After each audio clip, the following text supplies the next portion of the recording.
Ерте ертеде ешкі жөні бөртеде, атай мен әже өмір сүріпті, олардың баласы болмапты.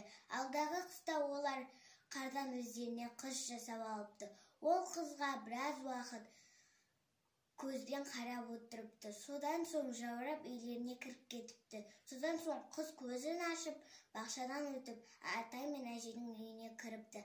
Әжей шалға айтыпты: "Мынау біздің қардан жасаған қызымыз ғой" деп айқайлапты. Сол кезде сол қыздың атын Қарша қыз деп қойыпты. Қарша қыз үйдегі бар тірлікті өзі істейді екен. Тіпті ит пен мысықты да ренжітпейді екен. Қыс кетіп, көктем келді. Көктемде балдардың бәрі ән айтып, би билеп ойнайды.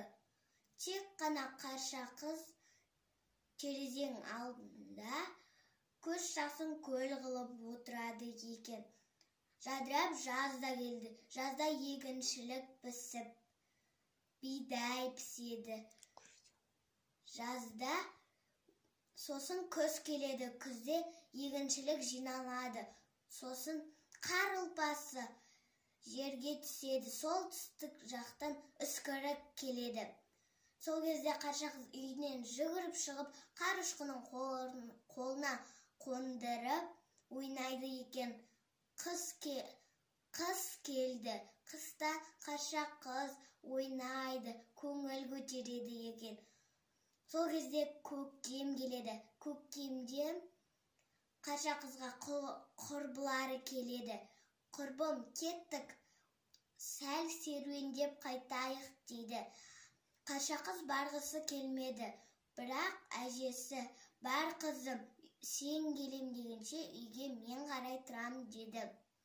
Сосын Қарша қыз әдемі көйлегін киіп, далаға шығып, құрбыларымен бірге кетті.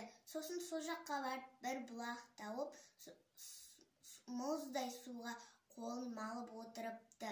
Сосын кешке қарай от жағады екен құрбылары. Содан кезек-кезек секіреді екен. Қарша қыздың да кезегі келді. Қарша қыз секіргісі келмеді. Бірақ құрбылары маза таптырмай: "Секір, құрбым, қорықпа, қорқатын түгі жоқ, секір, секір" деп маза таптырмай қойды. Сол кезде Қарша қыз жүгіріп келіп секіріп еді. Бір-бірден бұл төбеге сейіле бастады.